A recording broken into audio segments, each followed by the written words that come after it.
আপনার সন্তানকে আপনি পড়তে দিয়েছেন, এই সন্তান ঠিক মতো লেখাপড়া করে না, অন্যান্য ছেলেদের চাইতে তার রোল পিছায় আসে।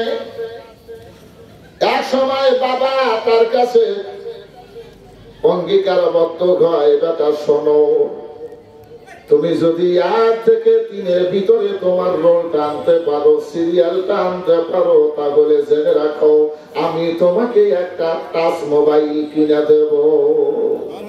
কি বলেন বাবা? ছেলের কাছে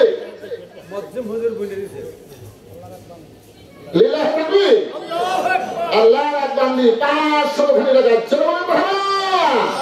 আল্লাহ তার গুরু কাছে আমি খাতুনি জান্নাত ফাতিমাতুজ জাহরার সঙ্গে জান্নাত নসিব করাই দেন, বলুন আমিন। আসল মন্ডলাত বলছিলাম বাবা এবার ছেলের কাছে ওয়াদা করি,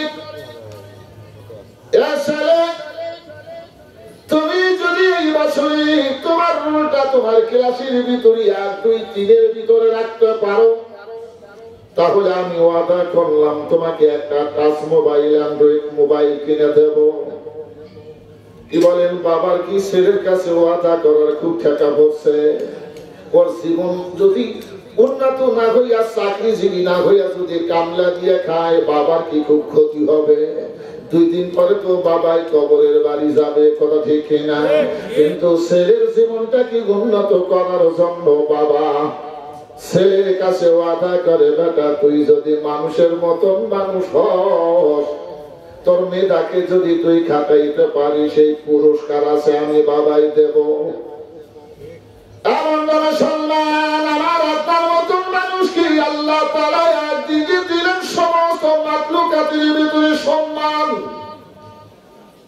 যেই সম্মানটা আল্লাহ ফেরেশতারে দেন নাই, যেই সম্মানটা আল্লাহ পৃথিবীর ভিতরে সব চাইতে বড় জানোয়ার তারে দেয় নাই, জমির আপনার সাগরের ভিতরে সব চাইতে বড় প্রাণী তারে দেয় নাই। আল্লাহ ঘোষণা করেছেন ওয়ালাকাদ কাররামনা বানি আদম, আমি আদম সন্তানকে সম্মান দান করেছি। সম্মান দিয়েছেন সৃষ্টির দিক দিয়ে সকল মাখলুকাতের চাইতে উত্তম করে আমার আপনার মতন আল্লাহ মানুষ বানাইছেন। সুবহানাল্লাহ বলবেন না? এটা নিজে আল্লাহ বলেন, এত সুন্দর কইরা আমি আর কাউরে বানাই নাই। খলাকনাল ইনসানা ফি আহসানি তাকওয়িম।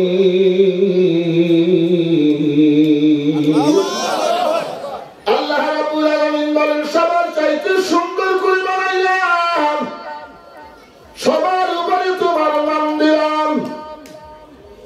এভাবেই তুমি মনে করিও না যখন সব নিয়ে গেলাম তখন আর আমার কি করার আছে। আল্লাহ বলেন, শোনো, যেমন মান দিছি তেমনি তোমার যে কারাহিয়াত আছে, তোমার অবনতি আছে, সেটাও তুমি চাই না নাও। আল্লাহ তাআলা অন্য জায়গায় বর্ণনা করেন, ওয়ালাকাদ জারা'না লিজাহান্নামা কাসীরুম মিনাল জিন্নি ওয়াল ইনস লাহুম কুলুবুন লা ইয়াফকাহুনা বিহা ইলাল আখিরিল আয়া। আল্লাহ তাআলা বলেন, অবশ্যই আমি জিন আর মানবের ভিতরে অনেককে তৈরি করে রাখছি, যাদেরকে জাহান্নামের জন্য রেডি থাকতে হবে। কারা যাবে জাহান্নামের জন্য রেডি থাকবে? কারা? এদের পরিচয় দিতে যাই আল্লাহ তাআলা নিজে বলেন, সবচাইতে মূল্যবান সম্পদ ওদেরকে আমি বিবেক দিয়েছি, অন্তর দিলাম। এই আমি ওদের অন্তরে দিলাম, বিবেক দিলাম। বিবেক দেওয়ার পরে ওরা বুঝে নাই, ওরা কান দিলাম, কান দিয়া শুনে নাই, চোখ দিলাম, চোখ দিয়া দেখে নাই। ওই জাতির জন্য আমি বলে দিলাম, উলাইকা কাল আনআম, ওরা যেন 4 পাইয়া জানোয়ার সমতুল্য। আল্লাহ বলেন, যেমনি তোর মান দিয়েছি, সবার চাইতে উত্তম করে তুই আমি বানাইছি। এতেই তুমি দারবি অহংকারী কত কত হয়ে গেল, নিজেকে সব দিয়া নিজে কি বা হয়ে গেল। তবে যাই না রাখো জান্নাতে তোমাকে এরকম মর্যাদা দিলাম, তেমনি করে তোমাকে আমি ডাউনেও আনলাম। যেমন তোমাকে প্রমোশন দিয়েছিলাম তেমনি তোমাকে ডিমোশন করেছি। যেমন তোমাকে প্রমোশন দিছি আমি দিতেও পারি, আবার এটা নিয়েও নিতে পারি। কষ্ট হচ্ছে আপনাদের? এসো না, এক সময় দেওয়া লাগে কথার মাঝে মাঝে যদি তো বলছিলাম যেমন দিছি তেমন নাই। আল্লাহ বলেন মান দিছি বলেই তুমি মনে করো না সব পায়া গেছো। যাও, তোমাকে এত কিছু দিলাম, দেওয়ার পরেও তিনটা বিশেষ গুণের কথা বলছে। এখন এই তিনটার উপরে কথা বলবার গেলে রাইতে করবো না। বলছিলাম আল্লাহ বলেন এই তিনটার যখন তুমি অবমাননা করেছ তখন তোমার পরিচয়টা কি? আল্লাহ বলেন চার পাইয়া জানোয়ার সমতুল্য। চার পাইয়া জানোয়ার তার কোনটা? আল্লাহ দৃষ্টান্ত দেন মাতালুহুম কামাতালিল কালবিন, তুমি চার পাইয়া জানোয়ার কুত্তার মতো। নাউজুবিল্লাহ বলেন না, কি বলেন আমরা কুত্তা হব না মানুষ হব? জোরে বলেন কুত্তা না মানুষ? যদি মানুষ হতে চাই তাহলে দিল দিয়া বুঝতে হবে, কান দিয়া ভালোটা শুনতে হবে, আর চোখ দিয়া ভালোটাই দেখতে হবে। কিন্তু আমাদের সেই অবস্থাটা কি আছে? নাই। মানুষ রূপের মানুষ আছি, অথচ আমাদের ভিতরে মনুষ্যত্ব নেই। কি বলেন কথা ঠিক কিনা? শুধু অবয়াবে দৈহিক দিক দিয়ে আমরা মানুষ, কিন্তু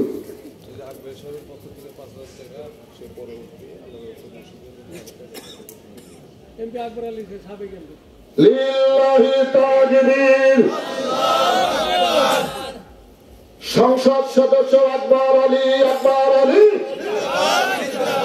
দাবি দাবি ৫,০০০ টাকা বলুন মারহাবা। আল্লাহ দান কবুল করে বলুন আমিন। এরপরেও যদি মসজিদে আরো কিছু লাগে তিনি দিতে রাজি আছেন, দেবেন। সেটাই বললাম, ওনার আরো যদি লাগে ওনার কাছে এটা যদি পেশ করেন তাহলে ওরা আরো দেবে না। আব্দুল রাজ্জাক বলুন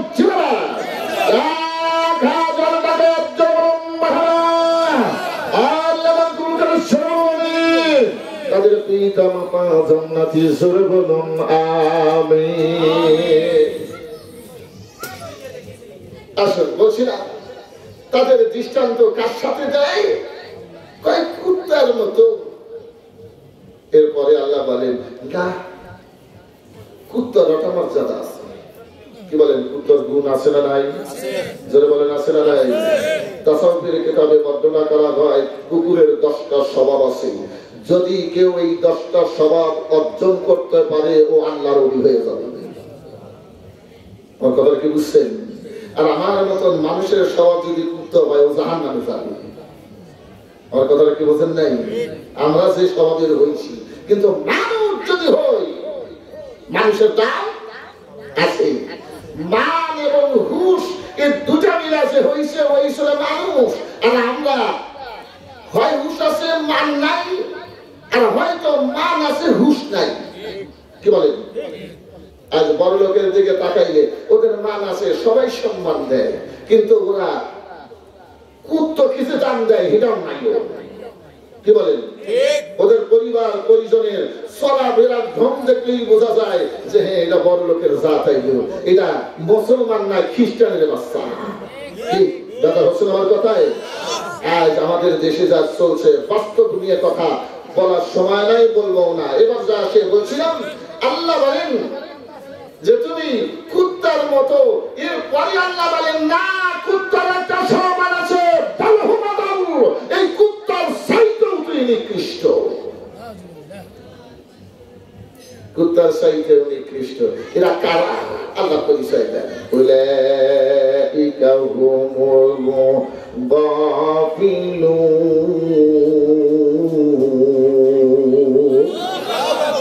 আল্লাহ বলেন ওরা হলো আইসার জাত ওয়াক্কর জাত, ওরা ওয়াক্ক একদিকে ওরা জানেনা, জানতেও চায় না। এই জায়গায় যতগুলো মানুষ আছি, যদি সূরাতুল ফাতিহা ধরা হয় এমন ভাবে তেলাওয়াত করব, নামাজ আমাদের হওয়া তো দূরের কথা, নামাজ থাকবে সিরাজগঞ্জ আর আমরা থাকবো উল্লাপাড়ায়। কথা ঠিক কিনা?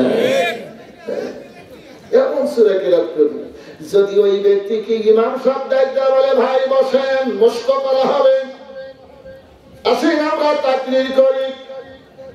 এখন যেই ব্যক্তি হইছে সভাপতি, যেই ব্যক্তি সেক্রেটারি, এর যদি বলে চাচা কি ভাই আপনার কেরাতে ভুল হয়, কালকে থাকলে ইলাতে আসিস না, দেখ তোর মতন ইমামি লাগবে না, আমার ভুল করিস, কি কারণ ওরে মমতি থাকবো থাকবো না। আর আমরা ইমানের জাত ছেড়ে আসি, তো এই ভয়কে কই যা ভয় উঠবে হচ্ছেন কথায়। কিন্তু এই ইমানের ব্যাপারেও দুঃখ আছে, আমরা হক কথা বলতে পারি নাই। রিজিক দেয় কে? আল্লাহ। বলেন কে? রিজিক দেয় আল্লাহ। আমাকে আপনাকে ভয় করে কোনো লাভ নাই, ভয় করলে করবো আল্লাহকে। আমরা ইমামতি শিখে যাওয়ার ভয়ে ওইটারে ভুল করি না। এখন তারে যদি অন্য কেউ বলে ভাই তুমি যে কিরাত করে না, কি এইগুলো কি কিরাত করে, কোন ইমাম সাহেব তো কোনোদিন কয় না। ইমাম সাহেবকে এসে যখন বলে যে কিরে বাবু আমার কিরাত কি ভুলে না, চাচা আমার কিরাত তো ভালোই আছে, কি কারণ ও আমার একটু তেল ভাই যাতে করে ওর বেতনটা কি, আমার কথায় বেচার ভাবনা কেন না আপনাদের করতেছি না, আমরা টুপিয়াল আছে দিয়েছি এই নিয়ে কথা করতেছি। আজ আমাদের অবস্থা তেল মারা শিখছি, কিন্তু তেল মারায় আমার ক্ষতি ছাড়া লাভ নাই। তো বলছিলাম এটাও কি ওই যে দেল দিয়া বুঝি নাই, দেল দিয়া বুঝি নাই, অভুজের কাজ করেছি। আল্লাহ বলেন তুই আলেম হয়েছিস, তো কি হয়েছিস? নবীজি বলেন আমার উম্মতিরা শোনো, আলেমদের পরিণতি এমন হবে আল আলিমু ইয়াতি ইয়াউমাল কিয়ামাতি জাহিলান। ওরা দুনিয়াতে আলেম রূপে বিবেচিত ছিল, সকলেই আলেম জানতো, অথচ কিয়ামতের ময়দানে ওই মানুষগুলো মূর্খদের কাতারে দাঁড়ায়া যাবে। জিজ্ঞাসা করা হবে আলেম আলেমের কাতারে নাই, মূর্খের কাতারে কেন আছে?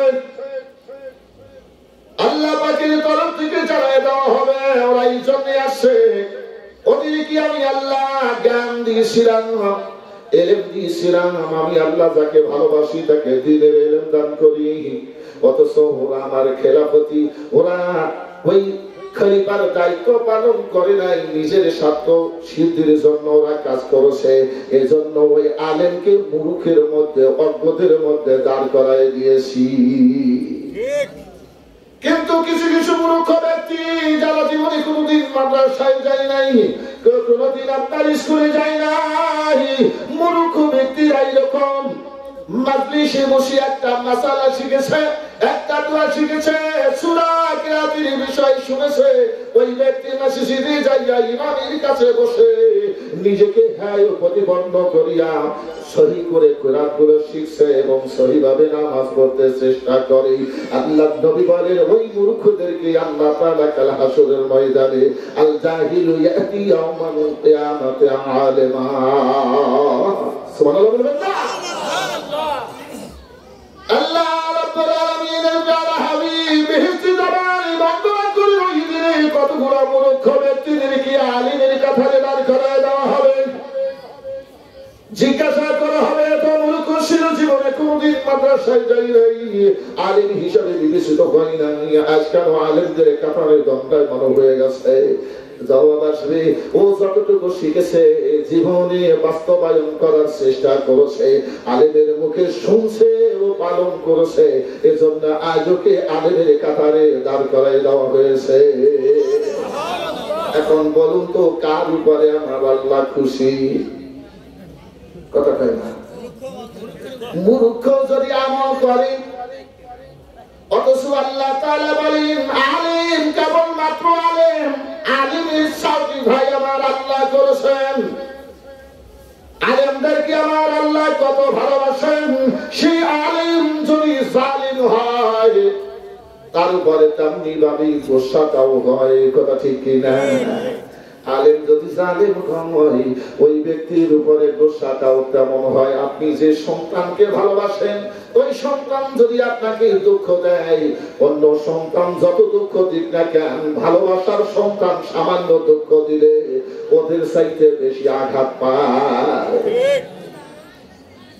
অবন্ধু মুসলমান, আলেম সম্বন্ধে আমার আল্লাহ নিজে ঘোষণা করেন ইন্নামা ইয়াখশাল্লাহু মিন ইবাদিহিল উলামা। আমি আল্লাহকে জানে বুঝে ভয় করার মতন কেবলমাত্র আমার আলেমেরাই ভয় করে। যাদের সম্বন্ধে আল্লাহ তাআলা সার্টিফাই করছেন, বলুন দেখি তাকে ভালোবাসা না রাগ কইরা? কথা বলেন না কেন? এই জন্যই বলছি বন্ধুরা আমার, যাকে যতটুকু ভালোবাসা দেয়, ততটুকু ভালোবাসা যদি আমি নিতে পারি, সামান্যতম আঘাত দিলেই বেশি আঘাত পাই। যা ছোট্ট একটা হাদিস আপনাদের সবাই কষ্ট দিচ্ছে, আপনাদের সময় তেমন নাই, আসল ছোট্ট করে একটা কথা শোনায় যাই। অবন্ধু মুসলমান আমার, রাইসুল মুহাদ্দিসিন হযরত আবু হুরায়রা রাদিয়াল্লাহু তাআলা যিনি এক সময় আলে সুফাবাসীর একজন সদস্য, নাই নাই কিছুই নাই, ওই মসজিদে নববীর বারান্দায় যারা কাল যাপন করছি, এক জায়গায় থাকে, উপটুকুন আসলে খাই, নইলে না খাইয়া দিন যায়। ভাই বন্ধু মুসলমান, এমন একটা সময় হলো, 3 দিন হলো কোন উপটুকুন নাই, সবাই ক্ষুধায় এমন কাতর হয়ে গেছে, সোজা হয়ে দাঁড়াতে পারে না। যদি খুব ক্ষুধা লেগে যায়, মানুষ সোজা হইতে পারে না, পেটের ভিতরে টান লাগে। আর একটা সময় টান লাগে কখন?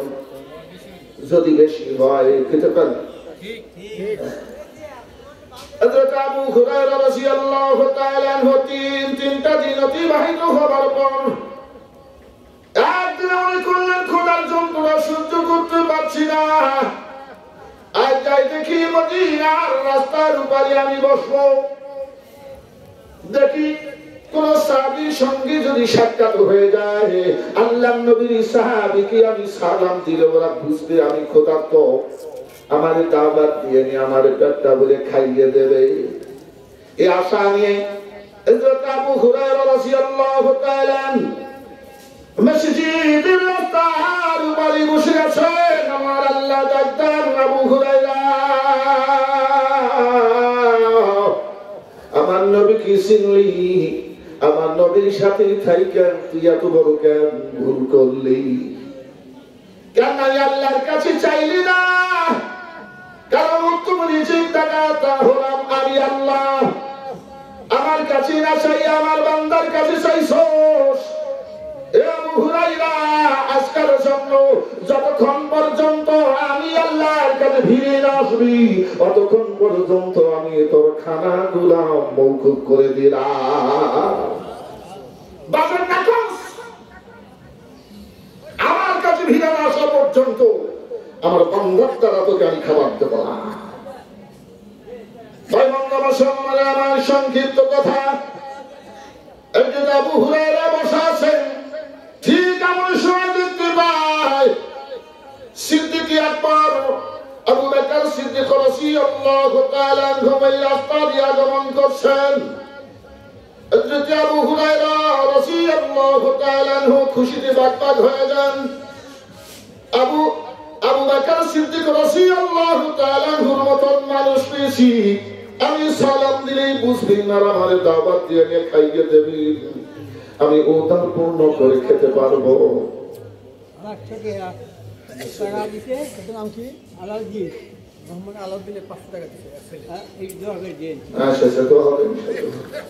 আলাউদ্দিন 500 টাকা আল্লাহ তার মনের নেক আশা পূর্ণ করে। জোরে বলো না আমি তারপরে মাঝে মাঝে খাইছি গুড়া এসো না কথার মাঝে বাধা পড়লে গান গেদের গেলি তা হয় না। তো যাক কষ্ট হোক আর যাই হোক। তো বলছিলাম আবু বকরকে দেখে খুব খুশি হয়ে গেছে। আল্লাহ কয় এত খুশি হইও না, ছায়া দেখো কি হয়। কি কারণ খেলা খেলে কে? বলেন খেলা খেলে কে? আমাদের দুনিয়াতে অনেক মানুষ আছে আল্লাহর কুদরত বোঝা যায়, মানুষের কুদরত বোঝা যায় না। নাউজুবিল্লাহ করবেন না। তাহলে ও এই কথার দ্বারা কি করছে? আল্লাহর উপরে মানুষকে বসাচ্ছে। কি কথা বোঝেন আমার কথা? যদিও কথা দেখা যায় ছোট, কিন্তু এই ধরনের কথা বললে ঈমান হালাক হওয়ার সম্ভাবনা আছে। আল্লাহর কুদরত বোঝে, মক্কর বোঝে, আর মানুষের মক্কর বোঝে না। সব গুণে সেও না। কি কারণ? আসেন বন্দর আমার পালে বলছিলাম আবু হুরায়রা বড় খুশি হয়ে গেছেন। আসেন সিদ্দিক আকবরকে সালাম দিলে বুঝবে আমার ব্যাপারটা। বুঝকে দিছে, বুঝকে দেয়। আল্লামাল ইনসানা মা লাম ইয়ালাম। আল্লাহ বলেন মানুষকে আমি তা শিক্ষা দিয়েছি মানুষ জানতো না। এটা আমি শিখাইছি। আমি মুহূর্তের মধ্যে তার স্মরণে এনে দিতে পারি, আবার ভুলায়ও কি কারণ পারে কি পারে না। জানা সূরা আপনি পড়তেছেন, হঠাৎ করে মাঝখান থেকে যদি একটা শব্দ বা একটা হরফ আপনার আটকে গেছে, পরবর্তী সব কিছু আপনার মুছে গেছে। ওইটা যদি স্মরণে আসা যায়, পরবর্তী সবগুলি আপনার স্মরণে আছে। কথা ঠিক কিনা? আল্লাহ বলেন এর দ্বারা ও জ্ঞানী তোমাদের জন্য আমি নিদর্শন তৈয়ার করেছি। আয়াতুল্লি উরিনু আনবা।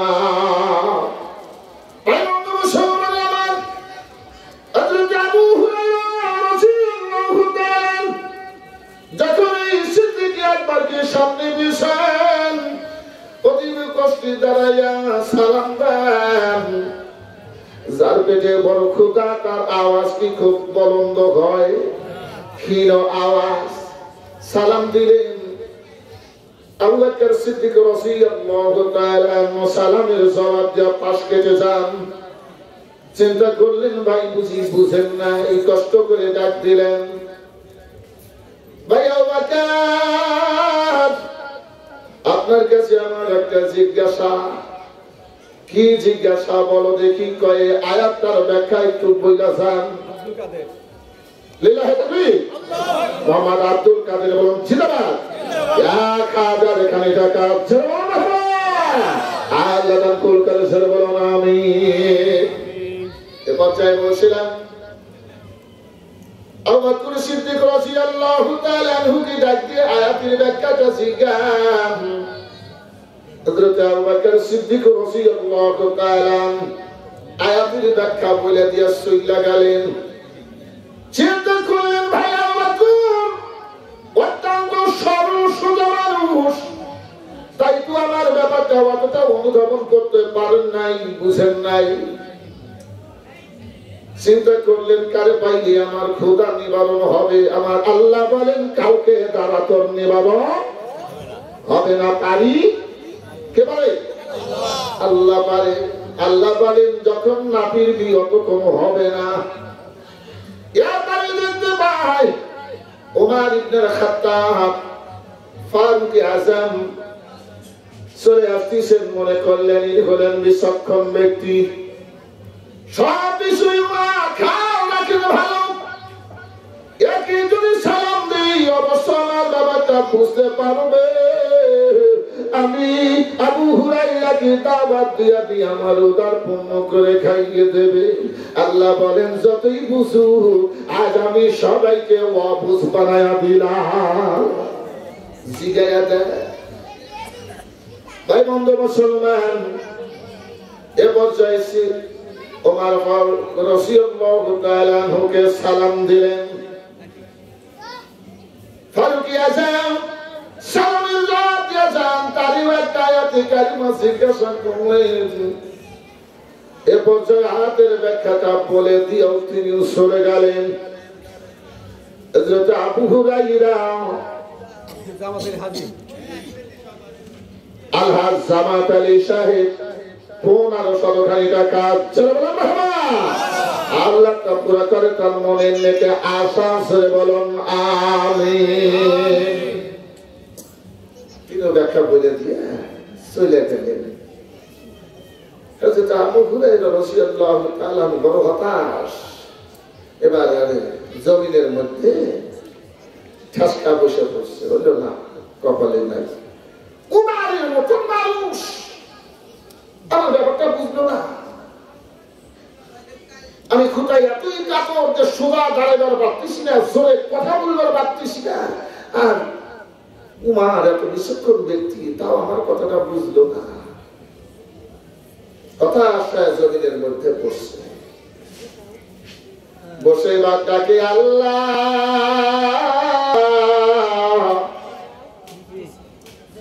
আবু হুরায়রার কি কোনো ক্ষমা পাবো না? আল্লাহ প্রাণ বলি হৃদয় উজাড় করে দিয়ে তোমারই ডাকবো, সেজদা দেব পারি না। আল্লাহ তুমি পারো, আমার একটু রিজিকের ব্যবস্থা করে দাও। আবু হুরায়রা যখন মাওলার দরবারে ডাকে, আমার আল্লাহ বলেন, ডাক তুই এবার জায়গা মতো দিছস, কথা ঠিক না? উদউনি আস্তাজিব লাকুম, বান্দা তুমি যদি আমারই ডাক দাও, আমি আল্লাহ তোমার ডাকের জবাব দেই। তুমি দোয়া করবা আর আমি আল্লাহ তোমার দোয়া মঞ্জুর করে নেই। আবু হুরায়রা কান্দে, আল্লাহ ডাক দিলেন, আবু হুরায়রা খানার জন্য তুমি আর তুই ব্যাকুল হয়ে গেছো। জানি মাবুদের দরবারে সেই আমার বান্দার কাছে আকাঙ্ক্ষা করেছিলা, যখন তুমি আমার কাছে ফিরে আসছো, আমি আল্লাহ বড় দয়ালু। সুবহানাল্লাহ করেন না? এখানে এক সময় সন্তানকে মা রাগ করে তাড়ায়া দেয়, তাড়ায়া দিয়েও কি মা শান্তিটা আছে? সন্তান কোথায় ঘুরছে, কোথায় খাচ্ছে, নাই নাই, এই পাগল ছেলেটার জন্য মাটাও পাগলিন হয়ে যায়। সন্তান না খাইলেও মা খানা খাইতে পারে না। সারাদিন অন্তর যদি একটা বার সন্তান বেরিয়ে আসে, মাকে মা বলে ডাক দেয়, এ মা, এতটুকু ডাক দেওয়ার সাথে সাথে মায়ের অন্তর গলে তো গলেই দু চোখের পানি ঝরঝর করে ঝরে। সন্তানকে খাবার দেয়, আমার আল্লাহ ডাক দেয়, বান্দা শোনো, মহাব্বতটাকে মায়াটাকে আমি আল্লাহ শতভাগ করিয়া 99 ভাগ মায়া আমি আল্লাহ নিজের জন্য বরাদ্দ করেছি। 1 ভাগ মায়া আমি সমস্ত মাখলুকাতের ভিতরে দিলাম, তাকে আবার 100 ভাগ করিয়া 99 ভাগ মায়া আমি মায়ার অন্তরে দিয়েছি। আরে 1 ভাগ সমস্ত পুরো জাতির উপর বন্টন করেছি। এতটুকু করে কারণে যে মা সন্তানের বিশ্বে খানা খাইতে পারে না, আর আমি 99 ভাগ মায়ার অধিকারী। এ বান্দা, তোমার অবস্থা দেখে কান্দে আমি আল্লাহ সহ্য করি। ভাই বন্ধু মুসলমান, এইভাবে আবু হুরায়রা মাওলার দরবারে লাগছে, আল্লাহ আমার জন্য খাবার ব্যবস্থা করে দাও। আল্লাহ বললেন, বাজেট ডানতে, এবার তোমার জন্য বাজেট করা হয়ে গেছে। কিছুক্ষণ পরে দেখতে পাই দিন দুনিয়ার বাদশাহ সরওয়ারে কায়নাত নবী মুহাম্মদুর রাসূল সাল্লাল্লাহু আলাইহি সাল্লাম আগমন করছে। নবীজি আসতেছে। আবু হুরায়রা অতীব কষ্টে দাঁড়ায়া নবীর সালাম দিতেছেন। নবী সালামের জবাব দেন, মুস্কি হাসেন, সুবহানাল্লাহ বলবেন না? আমার নবী জানছেন কি জানেন নাই, বুঝছেন কি বোঝেন নাই, কি কারণ? তাই বলে এটা মনে করেন না যে নবী গায়েবের জেনে দিছে। গায়েবের সবই কার কাছে? জোরে বলেন কার কাছে? কিন্তু আমার পীর সাহেবের কাছেও আছে। কারবারটা তো এখানে অনেকেই কিছু কিছু দরবারে আমি দেখেছি পীর সাহেবের কাছে আপনি যেখানে নেন, নাম বলবো না, শুনে ভালো আপনি যেখানে নেন কি করছে? কথা জোরে বলেন। ও কি মুসলমান নাকি হয়েছে? হিন্দুর চাইতেও বড় হিন্দু হয়েছে। আমার কথাটা বুঝেন নাই? মুশরিক যে শিরক করে তাকে কি বলা হয়? মুশরিক। আমার কথাটা বুঝেন নাই? আমরা কি শিরক করি? কথা বলে আমরা কি শিরক করি? একটা শিরক করি না। অথচ ইমাম গাজ্জালী রাহিমাহুল্লাহি তাআলা বলেন, মানুষ ছোট বড় প্রকাশ্যে অপ্রকাশ্যে 400 প্রকারের শিরক করে। ঠিক আছে, আমাদের মধ্যেও কিছু কিছু আছে, ভাই তুমি যদি না থাকলে তাহলে আমি আজকে ছিলাম কি বাড়িতে এসে গল্প করো, নেতা আসলে যে বেঁচে এসে নইলে আর আমাকে বাড়ি বাসাই লোকে নাম হইল কার? তেনা। কি করেন? নাম হইল তেনা, বাসাই লোকে তার দিকে নাই, অথচ নাম দিছে সেরে কয় না। ডাক্তার যদি না আইলেনি, আমার আব্বা কিংবা হয়েছিল বাগা বাগা উঠলো, চোখ এত বড় বড় ছিল, জিভা বাড়া হয়েছিল, এই ডাক্তার আসার কারণে বেঁচে গেছে। কি এইভাবে বলি তো সচরাচর শোনেন না কথাটা? আম্মা বলি আমরা মনে করি যে ছোট্ট, কিন্তু কথাটা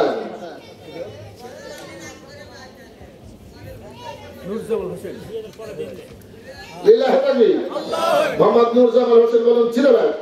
600 টাকা তার পিতা মাতা জান্নাতি, জোরে বলুন না। আসেন আমি ছোট্ট করে শেষ করে দিচ্ছি, কারণ আমার সময় পার হয়ে যাচ্ছে।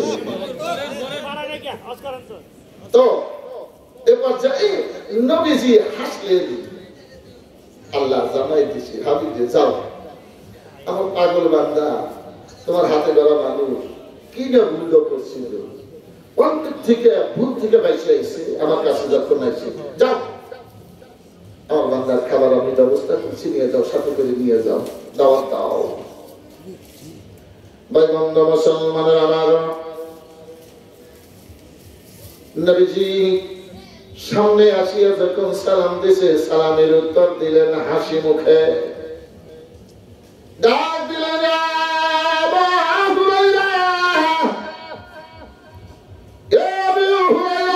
তুমি রাস্তার উপরে বসে আছো কেন? আছো আমার সামনে আছো। আবু হুরায়রা কোনো বাক্য নাই, নবীজি ডাক দিয়েছেন, সাথে রওনা হয়েছেন। বাড়িতে যখন আসছেন, এ পর্যায়ে মায়েশা সিদ্দিকা রাদিয়াল্লাহু তাআলা আনহা ডাকতে বলেন, হুজুর এক পেয়ালা দুধ উপঢৌকন আসছে। কতখানি? এক পেয়ালা। ওখানে কতখানি আছে? বড় জোর আধা সের। কি বলেন? পেয়ালাটা যদি একটু বড় হয়, বড় জোর আধা সের হতে পারে।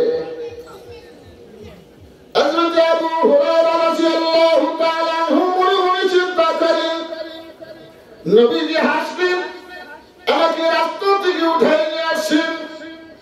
বুঝতে পেরেছি এই দুধটুকু যখন বুঝি আমারে খাইয়ে দেবে, এই দুধটুকু যদি আমি পান করতে পারি, আমার ক্ষুধা তৃষ্ণা উভয় সেরে যাবে। কথা ঠিক না?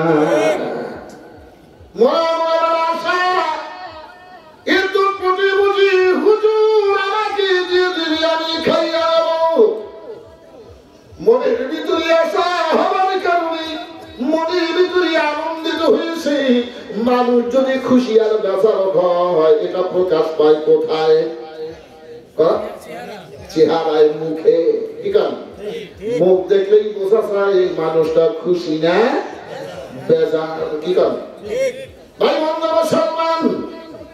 নবীজি আমার ডাক দিলেন আবু হুরায়রা, এক পেয়ালা দুধ মুড়ো করাচ্ছি আবু হুরায়রা।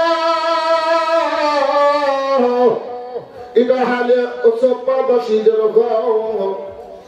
এ আবু হুরায়রা, তুমি একাই শুধু না খাইয়া নাই, আমার অন্য সাহাবীও না খাইয়া আছে। এই এক পেয়ালা দুধের হকদার সমস্ত আহলে চপ্পাবাসী 70 থেকে 80 জন। হযরত আবু হুরায়রা চিন্তা করেন গেছে হলো না,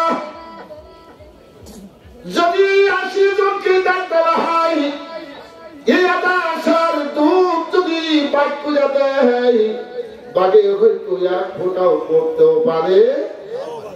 কি কারণ চিন্তা হয়ে গেছে।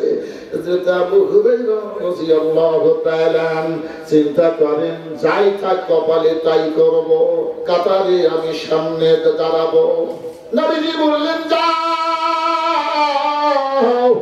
ওই আহলে চপ্পাবাসীদের দাওয়াত দাও, এই দুধ পান করানো হবে। এবার সাহাবীদের ডেকে নিয়ে গেলেন, কাতার বন্দী হয়ে দাঁড়িয়েছেন। কাতারের সামনে হযরত আবু হুরায়রা নিজে দাঁড়িয়ে গেছেন। এক ফোঁটা হলেও প্রথম আমি আবু হুরায়রা পান করব। নবীজি আমার ডাক দিলেন, আবু হুরায়রা, এত পাগল হইছাও পারলি না।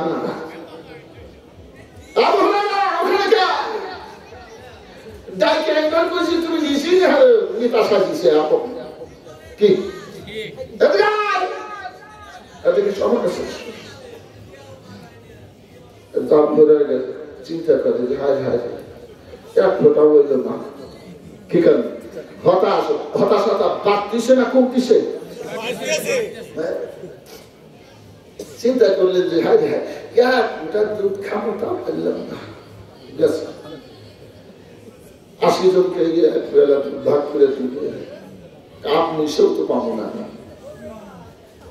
বন্ধু মুসলমান, এবার জানি নবীজি বললেন, তাকসিম লাবানান বাইনা আহলি সফা।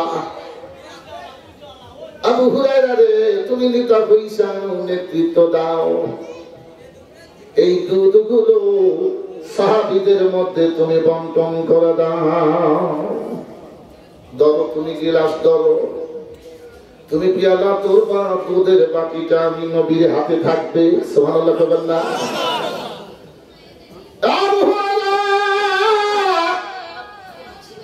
তুমি শুধু পান করাইতে থাকবা, ঢেলে দিব আমি, তুমি ঢালবা না, আমি নবী ঢেলে ঢেলে দেব, আর তুমি পান করাইতে থাকবা। আবু হুরায়রা কইছে, হুজুর মনটা খুব সচল কি? জি হুজুর, খাওনি। কি নাম? নাম কি? নাম প্রকাশ অনিচ্ছুক, 700 টাকা। জোর বলেন মারহাবা। আমদানি 700 টাকা। জোর বলেন মারহাবা। আল্লাহ কোন কাজ করব না আমি, একবারে দোয়া করে কতটুকু শেষ করে নিই। কি কষ্ট হইছে আপনাদের? আরে 1 ঘন্টা করব। আমার যে সময় দিছি তো এ পর্যায়ে বাক করে দিবে। গিলাস কার হাতে? গিলাস আবু হুরায়রার হাতে, দুধের বাটিটা নবীজির হাতে। এই দুধের বাটির ভিতরে আমার নবীজির শাহাদাত আঙ্গুল মোবারক ঢুকানো আছে। সুবহানাল্লাহ বলবেন না? রহমতের নবী আমার, বরকতের নবী আমার। এবার ওই গিলাসে ঢিলে ঢিলে দেন। আবু হুরায়রা একের পর এক পান করে লাগছে। যার তৃপ্তি হয়ে যায়, এই ব্যক্তিটা সইরা যায়, আর একজন এসে দাঁড়ায়। আবু হুরায়রা এ পর্যন্ত বুঝে আসে নাই, পাইলাম না।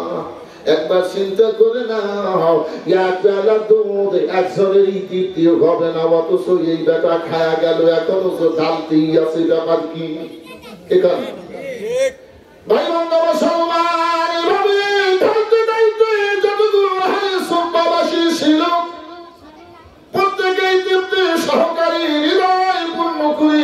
পূর্ণ করে দুধ পান করে বিদায় হলেন। আমার নবীজি মুস্কি হাসি দিয়া ডাকতেন, আবু হুরায়রা সকলে বিদায় হয়েছে, এবার তোমার পালা, পান করো। সুবহানাল্লাহ, এবার তুমি পান করো। আবু হুরায়রা রাদিয়াল্লাহু তাআলা আনহু পান করতে আছেন। এইভাবে যখন পান করতে করতে উদার পূর্ণ হয়ে গেছে, নবীজি আমার ডাক দিলেন, আবু হুরায়রা আজ আমি তুমি গিলাস ধর্ম ধর্ম আমি ঢাইলা দেই। আবু হুরায়রা রাদিয়াল্লাহু তাআলা আনহু ডাকতে বলেন, হুজুর আর হইতো না, একবারে ফিলাপ করে ভালাই দিছি, বস্তার মোটা বান্দার দামদার জায়গা নাই, সিলাই করা লাগবো। কি কারণ? বস্তা যদি বেশি বোঝায় হয় চাই, মোটা কথা চাই না, দিগলে পাবে। আবু হুরায়রা রাদিয়াল্লাহু তাআলা আনহু ডাকতে বলেন, হুজুর যা কাম করে ভালাইছি এর উপরে আজ চলবো না, একবারে উগি টুগি। আবু হুরায়রা রে, হতাশ হয়েছিল, আর একটা পান করো, আর এক গিলাস খাও। আবু হুরায়রা রাদিয়াল্লাহু তাআলা আনহু ডাকতে বলেন, হুজুর এক পেয়ালা দুধের কথা কিঞ্চিত মাত্র যদি আমি ভিতরে দিই, ভিতরের গুলো মিছিল করছে, ওরা বিরোধিতা করছে, সাবধান আর জানি ঢুকাইস না, ওকে যদি ঢুকায় আমরা থাকবো না, বাইরে আসবো। কি কারণ? খাবার যদি বেশি হয়, এখন অনেক সময় বৈঠকে দেখা যায় অনেকেই জোর করে দেয়, পারবি পারবি খা, মিষ্টি জিনিস দিছে, কিন্তু কিছুক্ষণ খাবার পরে দেখা যায় ভিতরে তার সংকেত দেয়। কি হয় কি হয় না? ভিতরে তার সংকেত কি? ওই যে যখন মুখে বিলে নিবার চায়, ভিতরে কি ভিতরে তার সংকেত দেয় যে দেখ ওকে আর করতে নেব না, ও বাতিল, যা আছে থাক, ওইটা যদি দিস তাহলে আমরা থাকবো, আমরা বাইরে আসবো। যদিও চিন্তা করে যে মানুষ আমাদের ব্যাপার নেই, এখানে যদি না খাই তাহলে তো ইজ্জত থাকতেছি না, জোর করে খাবো। কি কারণ? ও মুখে নিয়ে তো সিপতি দেবি, বাইরতি দেবি না। কি এরকম হয় কি হয় না? আমার কথা বেজার হচ্ছে না? তো ভিতর গুলো সংকেত দিতেছে, আবু হুরায়রা সাবধান, এক পেয়ালা দুধের কথা এক ফোঁটা নিবি না, ওটা বাতিল, আর খাওয়া যাবে না। আবু হুরায়রা কাম হয়ে গেছে। যতটুকু সে আমার দরদি নবী পান করে নিলে, আর মুসলমান যদি চাইতে হয় চাবো আল্লাহর কাছে, জন্যই নবী আমার বলেন, ইস্তাআনতা ফাস্তাইনু বিল্লাহ, ইযা সাআলতা ফাসআলিল্লাহ, কামা ক্বালা আলাইহিস সালাম। আমার আপনার দরদি নবী বলেন যে বেশি জবানে ঘোষণা করেন, আমার উম্মতেরা আল্লাহর বান্দা বান্দী সহ যদি তোমাদের কিছু প্রয়োজন হয় চাও আল্লাহর কাছে, সাহায্যের প্রয়োজন হইলেও চাও আল্লাহর কাছে। আমার আল্লাহ যদি সাহায্য করে, দুনিয়ার কারো সাহায্যের তোমার প্রয়োজন নাই। এজন্য চাইব কার কাছে? আল্লাহর কাছে। এই ধরনের মুমিন যদি আমি হতে পারি, আল্লাহ ছাড়া কাউকে বলি না, নবীর বলি ছাড়া কোন তরিকা পারি না, এমন মুমিন যদি হতে পারি, এই মুমিনের জন্য আমার আল্লাহ ঘোষণা দেন, আমি আল্লাহ ওয়াদা দিলাম, তুমি ঈমান সাথে সাথে নেক কাজগুলো যদি জীবনে বাস্তবায়ন করতে পারো, যা আমি আল্লাহ আদেশ দিয়েছি, আমার নবী আদেশ দিয়েছেন, আদেশিত কাজ জীবনে বাস্তবায়ন করবা, নিষেধিত কাজ থেকে নিজেকে বিরত রাখবা। এই দুইটা জিনিস যদি তুমি পালন করতে পারো, এ বান্দা আমি আল্লাহ ওয়াদা দিলাম, আমি তোমার জন্য কি করব? আমি তোমাকে ক্ষমা করে দেব। শুধু ক্ষমা করলে যে ক্ষমতা না,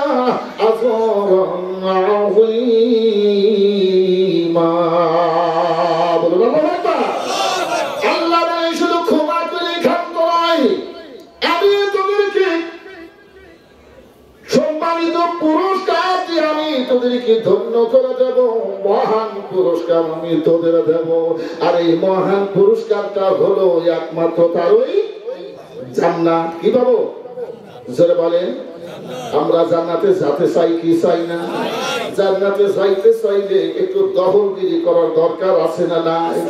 কি বলেন? এই এলাকায় যদি একটা জমি কেনেন, ওইখানে যদি আপনি চারদিকে বেড়া দিয়া রাখেন, তারপরে একটা সাইনবোর্ড লটকাই দিয়ে রাখছেন, প্রায় 70 জমির মালিক অমুক, লেখা আছে না নাই? কি ওর কথাটা তো বুঝতেছেন?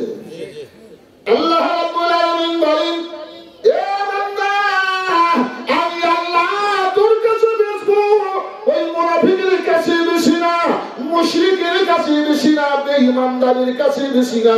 আমি আল্লাহ ইমানদারদের সঙ্গে ব্যবসা করব, ওদের কাছে আমি বেচবো। আল্লাহ বলেন, ইন্নাল্লাহ আশতারা মিনাল মুমিনিনা আনফুসাহুম ওয়া আমওয়ালাহুম বিআন্না লাহুমুল জান্নাহ। আমার আল্লাহ বলেন, মুমিনের কাছ থেকে ওর জান আর মাল আমি আল্লাহ নিব, বিনিময় ওদের জন্য আমি দিয়া দেব আমার জান্নাত। নবীজি বলেন, আল্লাহর জান্নাত তুমি কিনেছো, বিভিন্ন জায়গায় দান করিয়া আল্লাহর জান্নাত তুমি ক্রয় করে নিয়েছো। যদি তুমি ওই জান্নাতে একটা ঠিকানা করতে চাও, ওটাকে যদি ঘেরাও করতে চাও, তোমার জন্য যদি কোনো প্রাসাদ রচনা করতে চাও, নবীজি বলেন, মান বানা লিল্লাহি মসজিদান বানাল্লাহু লাহু বাইতান ফিল জান্নাহ। এই আমার উম্মতিরা, আল্লাহর বান্দা বান্দি শোনো, যদি জান্নাতের ভিতরে একটা বালাখানা তোমার জন্য বরাদ্দ করতে চাও, বানাইতে চাও, তাহলে আল্লাহর ঘর দেখিয়া ওই আল্লাহর ঘরটা তুমি বানাইতে চেষ্টা করো। যতটুকু পারো সহযোগিতার মাধ্যমে যদি আল্লাহর ঘর তুমি নির্মাণ করতে পারো, তাহলে তোমার জন্য আল্লাহ তাআলা জান্নাতে বালাখানা বানাই দেবে। বলেন, তাহলে জান্নাতে বালাখানা বানানোর ইচ্ছা আমাদের আছে না নাই? জোরে বলেন, আছে না নাই? জান্নাত কিনার আশা আমার আপনার আছে না নাই? আল্লাহ বলেন, আমি তোদের কাছে জান্নাত বেচবো, আর নবী বলেন তোর জন্য জান্নাতে বালাখানা আল্লাহ বানায় দেবে। এই দুজনের কারোর কথাই কি মিথ্যা হবে? জোরে বলেন, মিথ্যা হবে? কেউ যদি অবিশ্বাস করে, ও কি মুসলমান?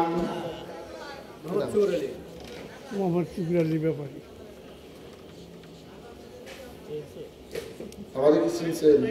না, চিনেন নাই। আমি হযরতের মেয়ে জানাই, মানে এই জায়গাটা যে জায়গায় ছিল এই জায়গায় করেছি। লিল্লাহি তাকবীর, আল্লাহু আকবার। মোহাম্মদ আব্দুল শুকুর সাহেব বলেন, জিন্দাবাদ জিন্দাবাদ। 2000 খালি টাকা জনগণ মারহাবা, আল্লাহ দান কবুল করে, আমিন। আসলে আমি সামান্য সময় আপনাদের কাছে, আমি আমার সময় শেষ, 4 মিনিট অতিরিক্ত হয়ে গেছে, তো তারপরেও মেসেজের ব্যাপার আমি আপনাদের আল্লাহর কালাম নবী পাকের হাদিস মোবারক থেকে 2টা জিনিস আমি শুনেছি, ব্যাখ্যা করে বলার সময় এখানে নেই। আমি শুধু আল্লাহ রাসূলের বাণী শুনাইছি। যারা মুসলমান আল্লাহর জান্নাত কিনতে চায়, যারা নবীর কথা অনুযায়ী জান্নাতে বালাখানা বানাতে চায়, তারা আল্লাহর ঘরে দেবে, আর যাদের ইচ্ছা নাই ওরা দেবে না। তো যদি সেই দখলদারি নিতে চান, যে যতটুকু পারেন, প্রধান মোহতারাম আসার পূর্বে আপনারা যতটুকু যে পারেন একটু খুশি খুশি আল্লাহর ঘরে মেসেজের জন্য একটু খুশি খুশি যে যতটুকু পারেন একটু দেবেন।